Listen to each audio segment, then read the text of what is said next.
Jesús, el Evangelio en los Evangelios de cada domingo. Un servicio para los ministros de la palabra.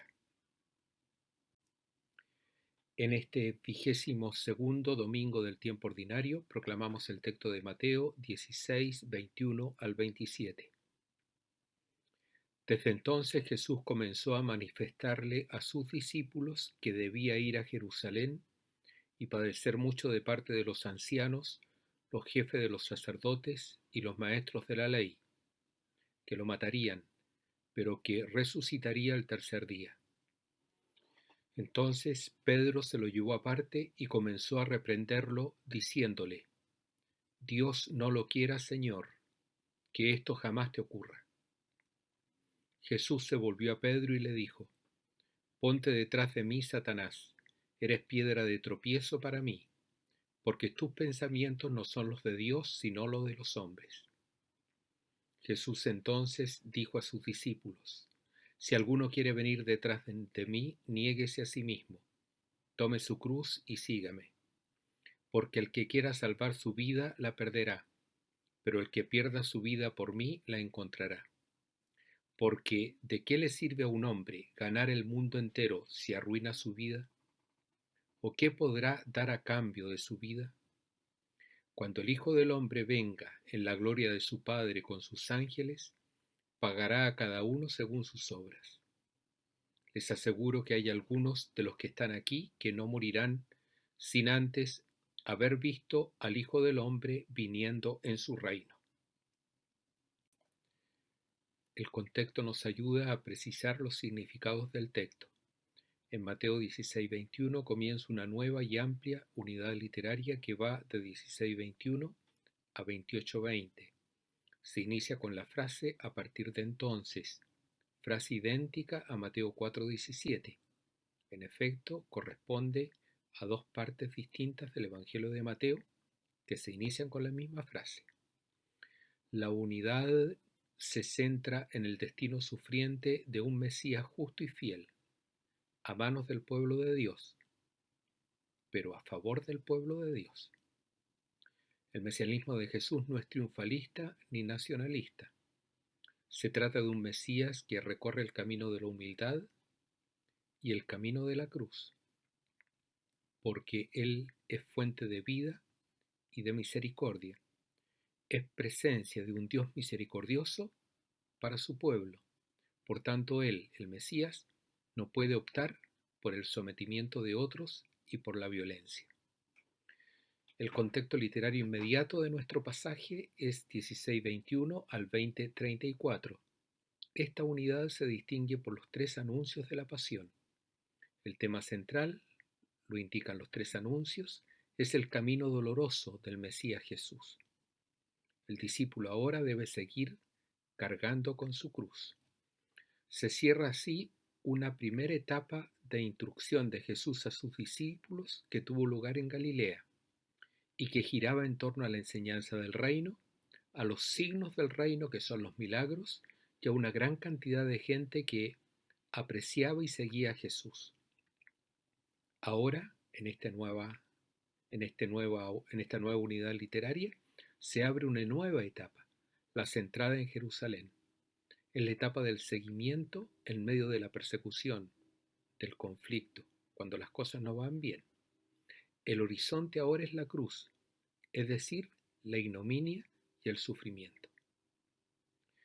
Luego de cada anuncio de su pasión hay una reacción por parte de los discípulos que acentúa su incomprensión.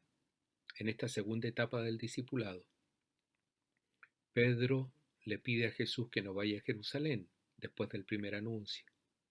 Después del segundo anuncio, los discípulos discuten quién es el más importante. Y después del tercero, la madre de los Zebedeos pide puestos de importancia para sus hijos.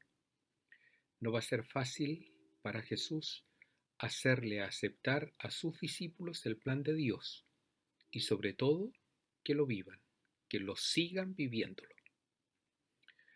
Los discípulos se nutren de la percepción común que tiene la gente en relación con el Mesías. Se piensa que tiene que ser un ungido por Dios, que va a cumplir fundamentalmente tres funciones: la de rey, la de sacerdote y profeta, con la finalidad de conducir a Israel al cumplimiento total de la ley. Así caracterizaban el mesianismo profético. Pero también existe un mesianismo político. Muchas veces ambos se mezclaban. Y el mesianismo político consiste en conducir a Israel a su liberación de toda dominación extranjera, porque ese pueblo de Dios que es Israel tiene una tierra donde vivir en libertad. Este segundo mesianismo incorpora la violencia también. Para poder interpretar nuestro texto hay que tener en cuenta el texto anterior, 16, 13, 20, que habla de la identidad de Jesús. Teniendo en cuenta este texto, la organización de nuestro texto está configurada por dos momentos, versículo 21 al 23, el destino del Mesías y la reacción de Pedro, y versículo 24 al 28, la invitación a los discípulos por parte de Jesús y la sentencia por parte de Jesús sobre el seguimiento del Mesías. En el texto de la identidad de Jesús, Pedro confiesa a Jesús. En este texto, Pedro no entiende en qué consiste el mesianismo de Jesús. De este modo, Pedro pasa de piedra angular, cuando confiesa la identidad de Jesús, a piedra de tropiezo, cuando no entiende en qué consiste el mesianismo de Jesús. La primera parte del texto, 16:21 en adelante, al versículo 23, tiene dos momentos: el anuncio, versículo 21, y luego la objeción por parte de Pedro y la respuesta de Jesús del versículo 21 y 23. Se inicia nuestro texto con el verbo dei, que significa es necesario que. Este verbo lo emplean los autores, los evangelistas, para indicar que lo que se quiere informar está en el plan de Dios. Esto es lo que desea Dios. Buscan matarlo, pero eso está en el plan de Dios, según Mateo 12:14. Esto va a ocurrir en Jerusalén y por parte del Sanedrín. Jerusalén se distingue por matar a los profetas, y el Sanedrín está configurado por los ancianos, los sacerdotes y los maestros de la ley. Y el Sanedrín tiene tanto el poder sacral, jurídico, como ejecutivo. Se trata de los jefes de Israel. Los jefes de Israel no aceptan al Mesías puesto por Dios para la liberación de Israel con el camino que Dios propone, no según su camino. Bueno, será por esto precisamente que no lo aceptan. Israel entonces, que es el pueblo de la promesa, ¿por qué no acepta al Mesías?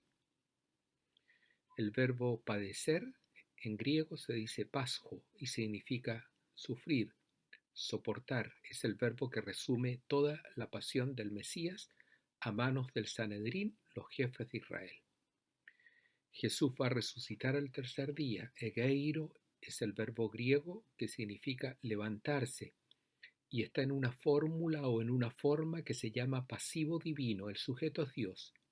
Es Dios quien lo levantará. Es Dios quien lo resucitará, validando así la obra y la entrega de su Mesías.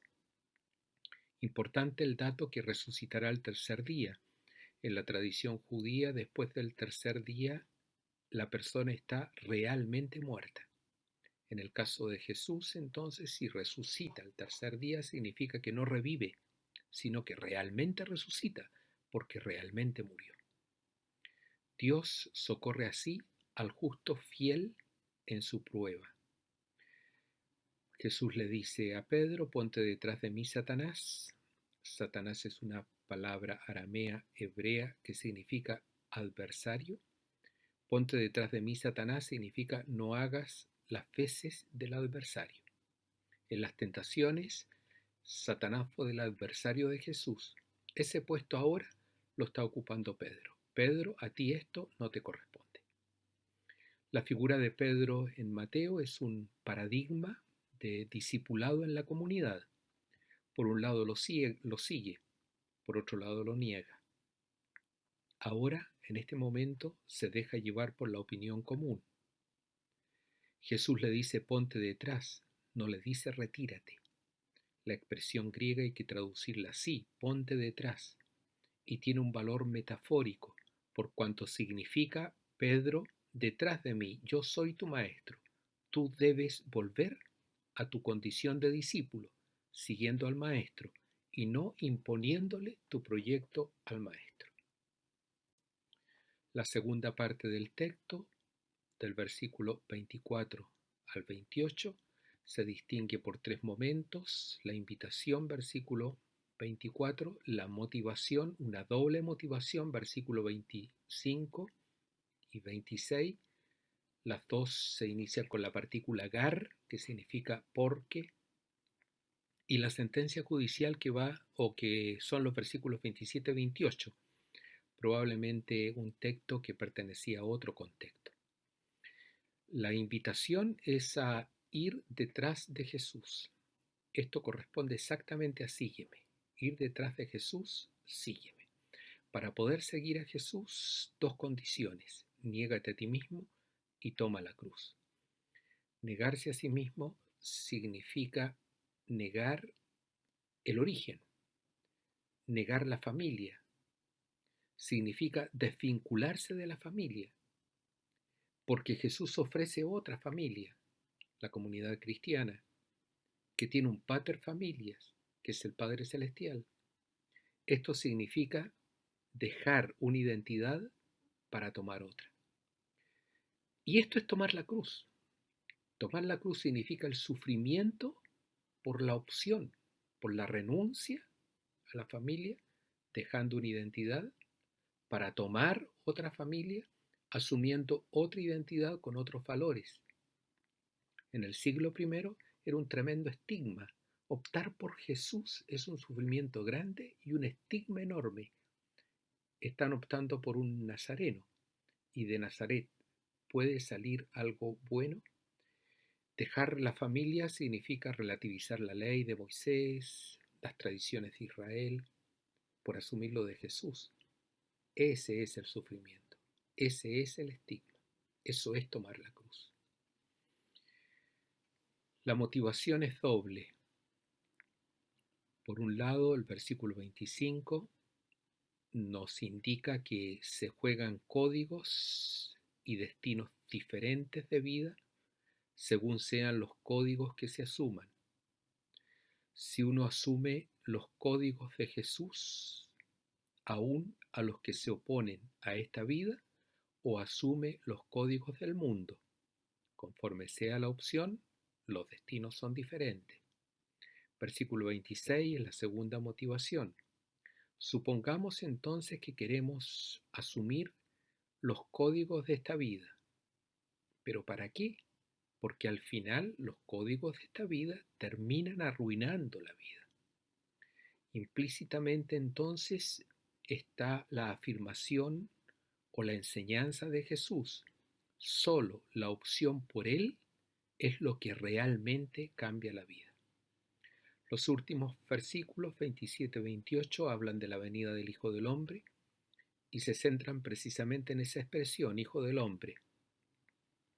Lo presentan como alguien que ya ha vencido, ha cumplido su misión, el encargo de Dios lo ha realizado, por lo que Dios le da poder, gloria y autoridad para juzgar. Él entonces va a venir de modo glorioso, tal cual como un vencedor. Como se recibe a un vencedor, así a Él hay que recibirlo, porque ha vencido la muerte y el pecado. Y el versículo 28 afirma que su venida será cierta, les aseguro que, y va a ser inminente. Tener en cuenta el texto de Mateo 25, 31, 46, en que Jesús viene en los pobres y en los desplazados. La respuesta al Cristo que viene glorioso al fin de los tiempos se historiza, y la respuesta que yo le doy hoy a los pobres y desplazados con quien el Hijo del Hombre se identifica, eso es lo que va a sellar mi destino escatológico. Si los rechazo, al final de los tiempos me rechazarán. Si en pobres y desplazados reconozco a Jesucristo y los atiendo, al final de los tiempos Cristo me reconocerá, el Hijo del Hombre me reconocerá como uno de los suyos. El mensaje lo podemos resumir en 4 aspectos. El discipulado se define por la posición. Jesús le dice a Pedro: ponte detrás de mí. Al discípulo le corresponde seguir a su maestro, ir detrás de él para poderlo imitar. Discípulo es quien sigue al maestro, no quien va delante de él o se le opone. Jesús es modelo de discipulado, porque él es discípulo o seguidor del Padre. El mismo camino de entrega libre al Padre que Jesús recorre es el que tiene que recorrer Pedro y el discípulo. Quien no lo hace así termina afirmando su propio proyecto y no el de Dios. Lo que Jesús le dice a Pedro: tus pensamientos no son los de Dios. Mientras Jesús responde a la expectativa de la gente que espera un Mesías nacionalista y victorioso, sus discípulos lo siguen. Cuando Jesús presenta el camino sufriente del Mesías según el proyecto de Dios, entran en crisis y lo tientan para que se separe del proyecto de Dios. Pedro, que es la roca angular cuando confiesa a Jesucristo, ahora se vuelve roca de tropiezo, que es lo que significa la palabra griega escándalon. Hay una forma muy propia de ser discípulo de Jesús, marcada por el seguimiento. El seguir físicamente a Jesús es primero para poder convivir con Él, segundo para aprender de Él e imitarlo, luego para darlo a conocer y, en cuarto lugar, para poder servir como Él dando la vida. El seguimiento, por tanto, es una propuesta que engloba aceptación y comunión con Jesús, conocimiento de Jesús e imitación de su vida, y servicio y misión entregando la vida por Él y anunciando el reino. Estas personas son las llamadas cristianas, comunidad cristiana en Hechos 11:26, y su estilo está marcada por la cruz, la renuncia, el estigma y el sufrimiento, porque han optado por mí, dice Jesucristo. Con nuestro texto comienza la segunda etapa de instrucción a los discípulos, camino al discipulado pospascual. El seguimiento en esta segunda etapa tiene por horizonte la cruz. Es la consecuencia de optar por Jesús, desvinculándose para muchos de ellos de la familia, en cuanto grupo que aporta la identidad, aporta tradiciones religiosas y es el sostén económico en aquella sociedad agraria avanzada. La oferta de Jesús es otra familia, o la comunidad de Cristo, su comunidad, en donde se aprenden otras relaciones, otros valores, se adquiere otra identidad. Se pierde la vida, pero se encuentra el Padre de Jesucristo que hace posible la vida para su elegido y por mediación de él para otros. La semilla está echada en tierra, es cosa que ahora madure. Oramos. Padre, de quien procede todo bien, siembra en nuestros corazones el amor de tu nombre, para que haciendo más religiosa nuestra vida, acrecientes el bien en nosotros, y con solicitud amorosa lo conserves. Te lo pedimos por nuestro Señor Jesucristo, tu Hijo, que vive y reina contigo y el Espíritu Santo, por los siglos de los siglos. Amén.